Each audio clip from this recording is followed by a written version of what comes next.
we need to get started. We're gonna try to do it without making a mess. I'm Craig. I've been in the tile industry for over 20 years, but I was always on the pre-construction and technical side of tile. I never actually installed it day to day. So as you watch me fumble through my Backsplash installation, that's kind of like you doing it.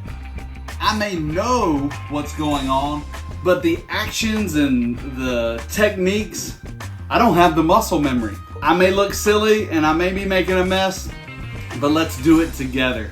Okay, today we are going to tile this Backsplash. The first thing we always do is check our substrate, make sure it's right. Now, the substrate here was sheetrock and it was torn up pretty bad, so I had some Hydroban board and I screwed it in. It's not a water area, so therefore I don't have to worry about sealing it, so we're gonna go from here. I've taken my measurements. You can see I have a center line. Figured out that these measurements are what I need. And so now I suggest you always figure out what kind of cuts you're gonna have once you get to the end. So you gotta do it vertically and horizontally. So let's lay that out. A trick, when you lay it out with the grout joint that you want to use. And for this installation, we're going to set this beautiful tile on a brick pattern with an 1/8 of an inch grout joint using our Barwalt spacers, T-spacers. That way it gives me the right joint. And we're probably going to use some of our wedges we'll use at the bottom so that we have a good space at our countertop so that we can add our required movement joints. So let's start laying it out and see what we have. So our first measurement, what I want to lay out is I want to do the from the countertop to the bottom of this shelf, which is 28 and an 1/8 inch. And so we're going to lay that out right here. This wall here as kind of the representation for top of the countertop. And we want to space it off the countertop for our movement joint. Now this is a good idea. Obviously you can do the math in your head, draw pictures.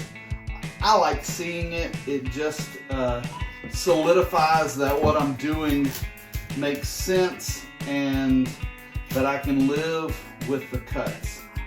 Ideally you don't want any cuts smaller than half of the tile.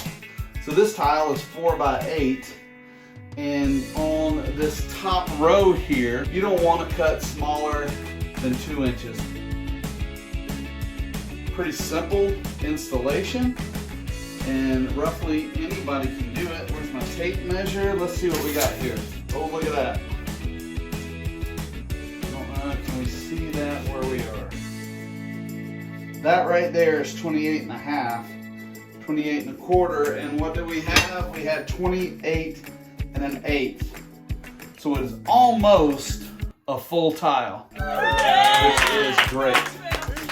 So that is our top. We're going to start at the bottom. We're going to stack to the top. We may have to actually, since that is only cutting off about 1/4 of an inch off the tile, we may have to do that with a wet saw.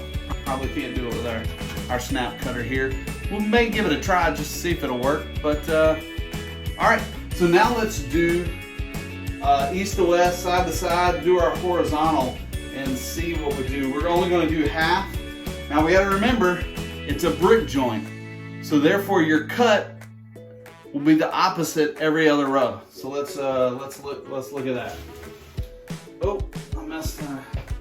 And this little, this is a cheap laser, but these are super handy to have when you're doing a simple little project like this. The good thing about working on a small backsplash is it's not a ton of work. The bad thing is it's always a small space. Or at least in this laundry room renovation, it has been. That is not my tape measure, friends. Tape measure's here.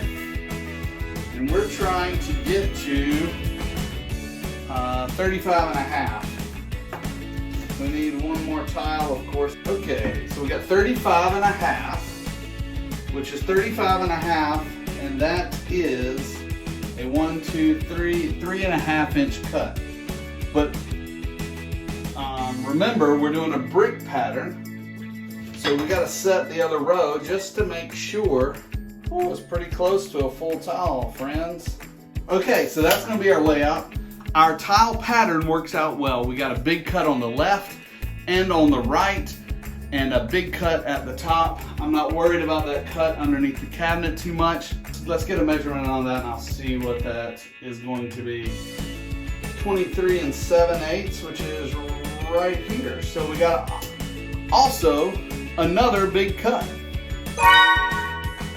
Multiple different types of spacers laying around just because sometimes you don't know. You may need to, if you've got a really wonky cut, you may need to increase your grout joint by 1/16. And increasing a grout joint by 1/16 is hardly noticeable in the field of the tile, but once you have several rows of 1/16 of an inch, it can fill up a gap where it may make your cut at the top shrink, a gap shrink in to where you have almost a full tile. Just remember, the smaller the grout joint, the more difficult the installation. Tiles are not perfectly square, but I've got to do this pretty quick today. So I'm going to use Laticrete's 15 Premium Mastic. It's not a wet area, and this material works great. Laticrete 15 Premium Mastic, do not use in wet areas. Remember that, do not use in wet areas. The first guy I ever fired in my career, he was using Mastic in a commercial shower. And I had to let him go over that. He knew better. 3/16 by 5/32 V-notch trowel, which should put the perfect amount of mortar on the wall. We'll try to do it without making a mess. So I've already made a mess, which is understandable.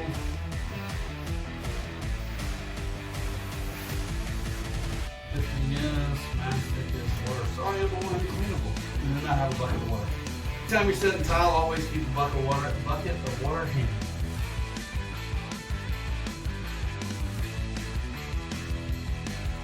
Probably should have done this before I installed the countertop.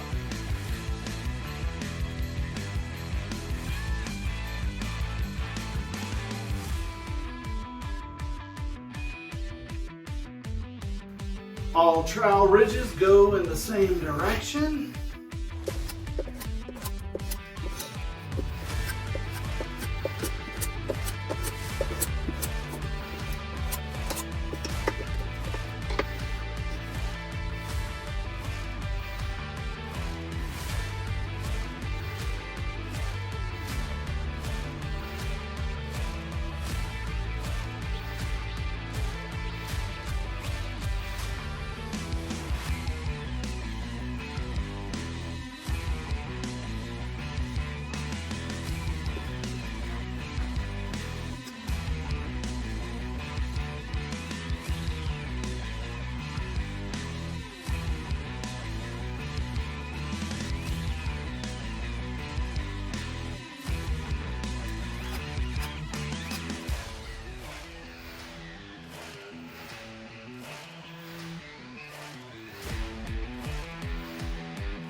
Some people ask if you need to back butter tiles. The answer is yes and no. If it's over 15 inches, I would highly suggest it. If it's smaller than 15 inches, you're probably going to be all right.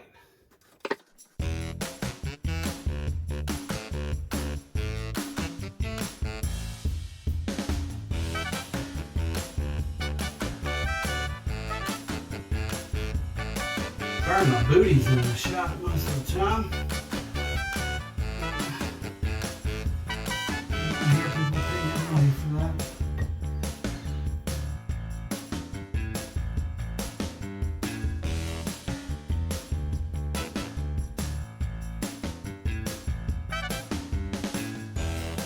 you got to, it's going downhill a little bit.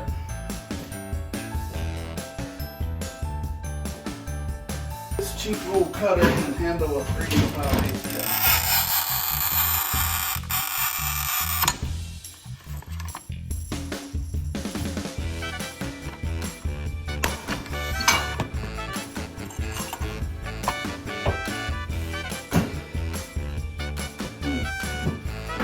Cut it a little bit big. Let's see if it works.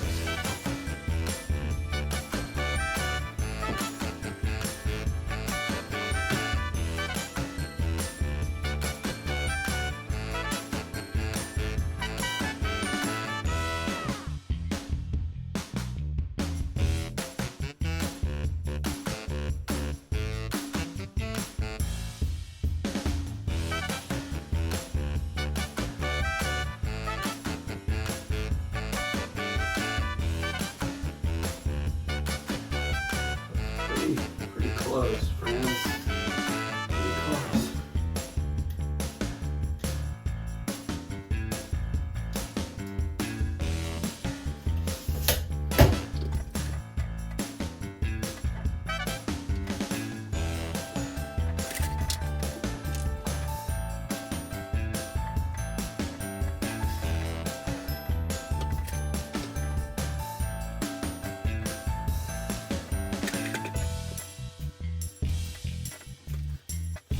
Always check your tiles as you're setting. Make sure there's no facial defects or irregularities that you're not going to like, because it's easier to change it now than it is once it's installed.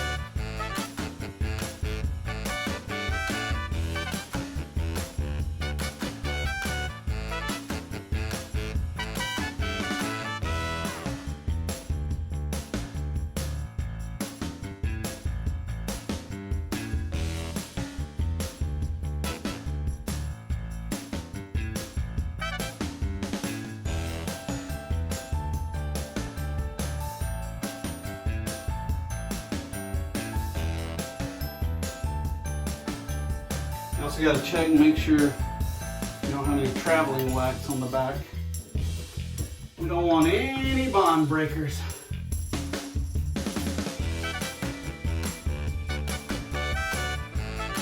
Hey, Brooke, you want to take yourself a lot of spacers.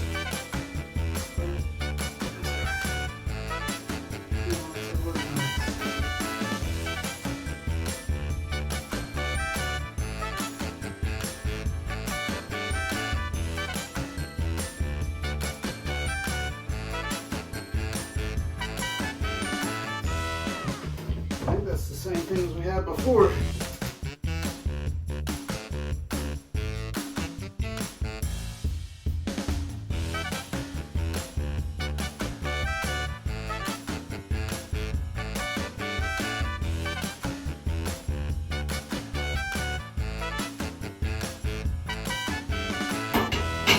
It's always a good idea also to get tile from multiple boxes. Just in case there is a shade difference, you never see it.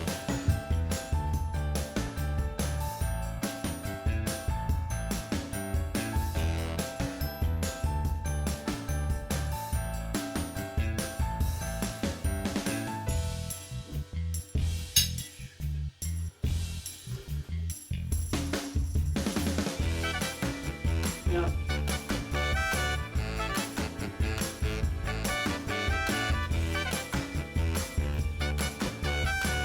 Okay, I'm back.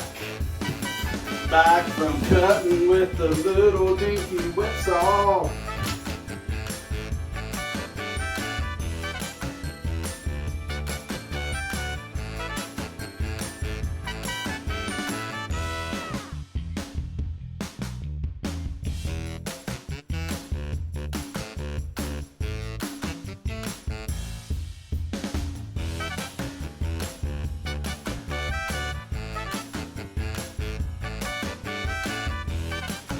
Always try to reuse tile if you can. Right, Evelyn Grace? Uh-huh. It's my 10-year-old daughter. She may run a tile crew one day. She says no.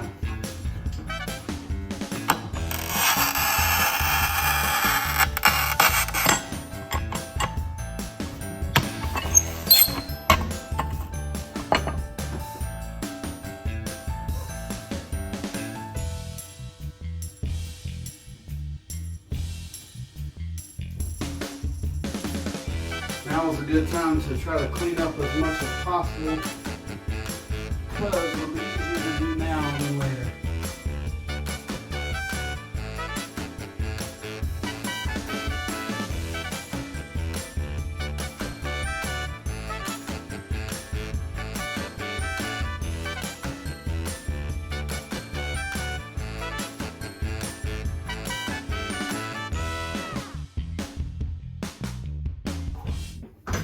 Holy macaroni, Batman.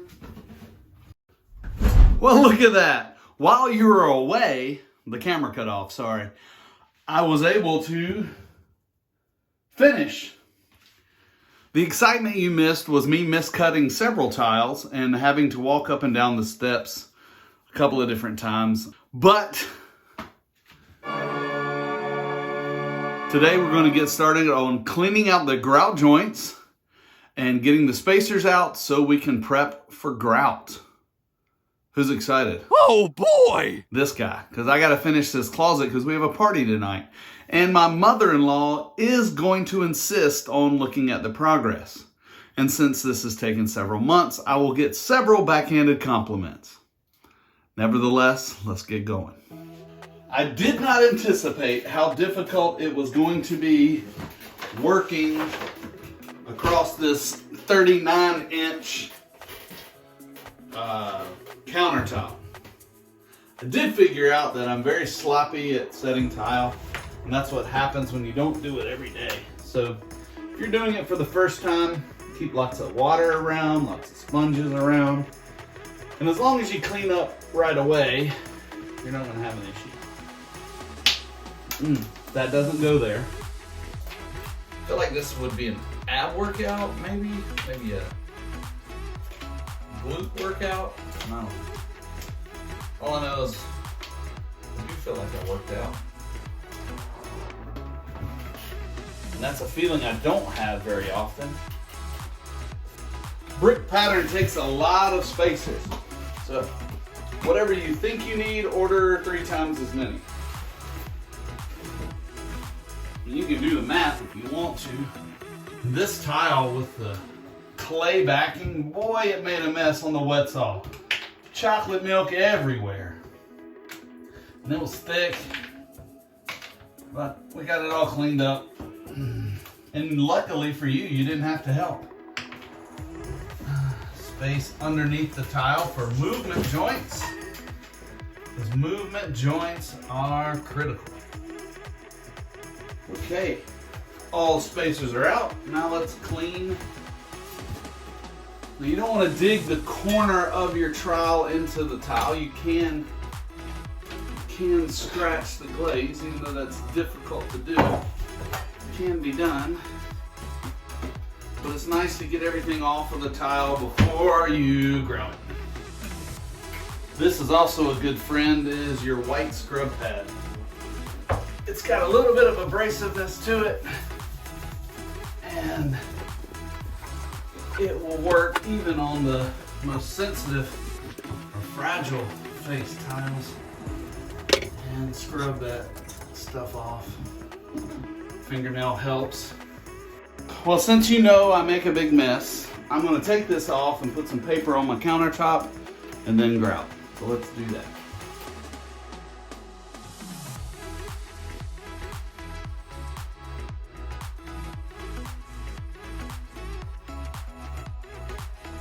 Fingernail action, fingernail action.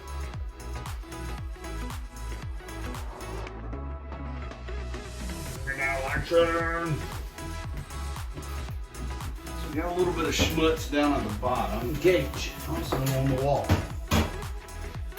If nothing else, I have proved that being an expert in how things work does not necessarily make me an expert in the technique. I know how it works. I know why it works. I know what will work, but actually doing it with my hands, not used to it. But I love a challenge. I'm back. All right, so I've got the Grout Float here. I don't know that I've used this one yet,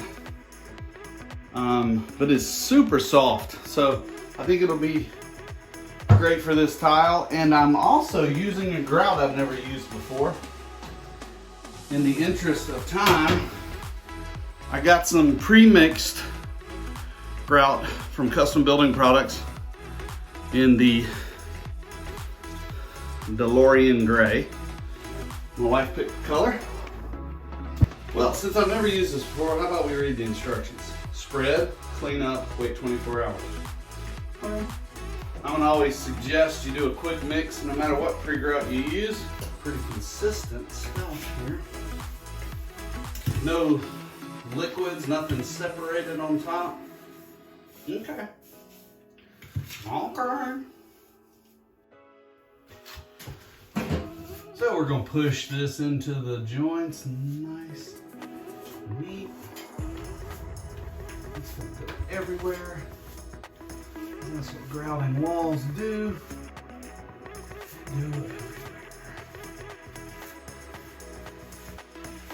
Also gonna have a soft joint below this shelf here, which is going to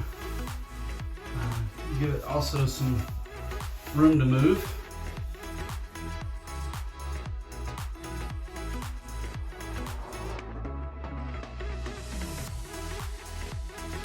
Packing the joints full.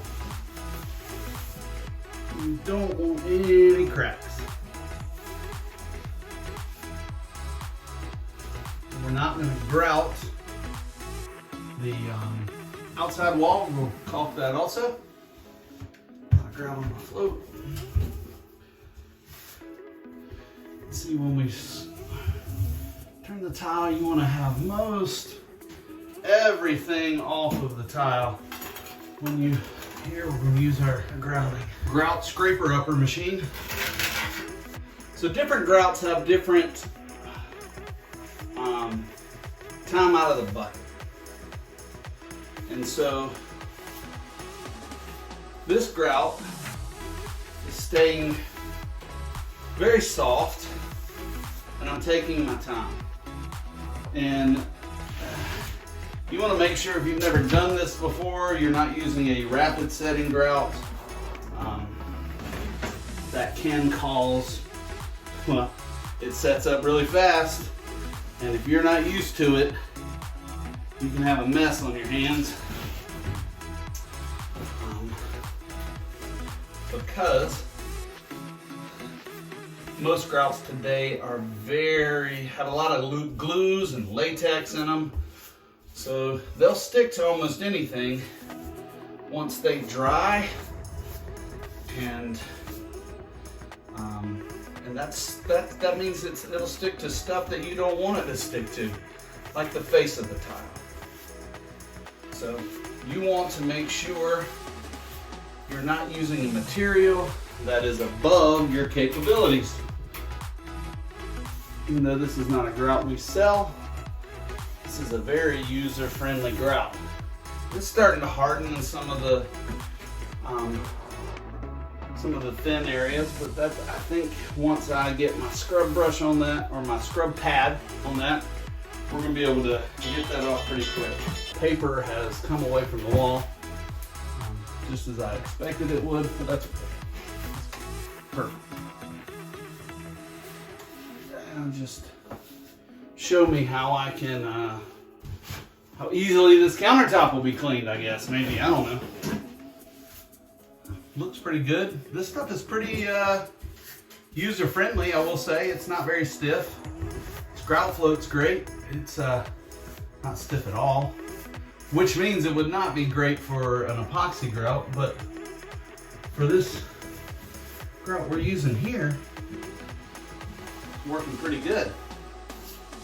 If you can find the grout color you like, and you're a beginner, that matches your tile, that closely resembles the shade of your tile, you're going to have a lot easier time making that look the best. When you start contrasting colors, tiles are not square. They're not regular shape. They all have some sort of edge to them. And when you contrast colors, it brings out that inconsistency. Now what we're going to do is we're going to barely put a little bit of water on our white pad, and we're going to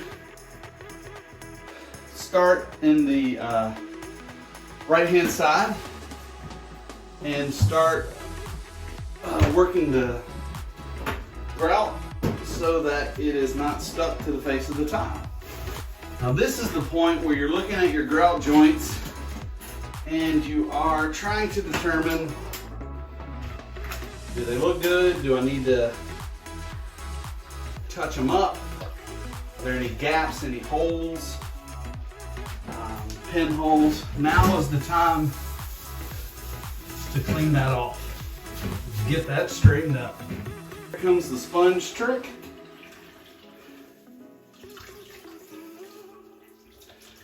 So we're going to take the sponge and we're going to drag it across the tile at a diagonal. And that's going to get it pretty well clean. Obviously you see my sponge may be a little bit wet, or there's a little bit too much water on the tile, but we're going to keep doing that. Flip the tile, flip the sponge over. Once again, still checking your grout joints, making sure they look like you want them to. They're consistent.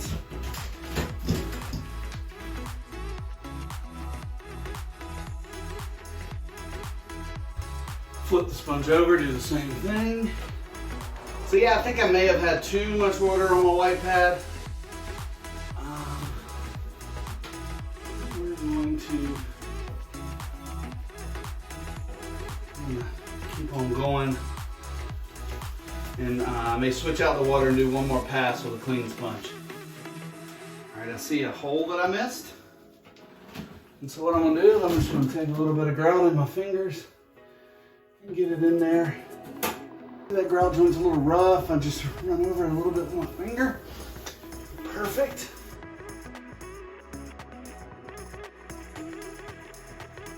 You can tell my water is too dirty. Sponge sank right to the bottom. Look at that. Looks great. Good job. Reason you don't want to wipe your sponge at a 90-degree angle because it'll dig into your grout. Got a microfiber cloth here. I'm just going to get some of the excess water off of here. I'm not really pushing this hard. I'm just kind of getting some of the excess water off. That's how we're going to leave it for right now. I'm going to go clean my tools and then we're going to polish it off in an hour or so. Okay, we are back. I got a hat so I don't look homeless. And our backsplash is ready for the final touches. We are going to use the matching caulk in DeLorean Gray. So have you ever done this before? If not, what's your first project going to be? What are you doing? Leave it down in the comments below. What are you nervous about? Well, the grout joints look pretty good, pretty even. Pretty awesome. We're going to cut our tube at an angle. You see that?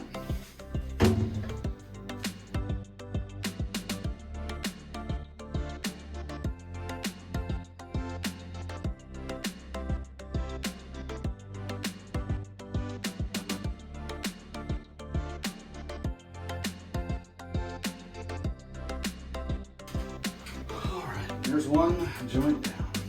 I think this thing is making a mess on this. Alright, let's get this top joint here.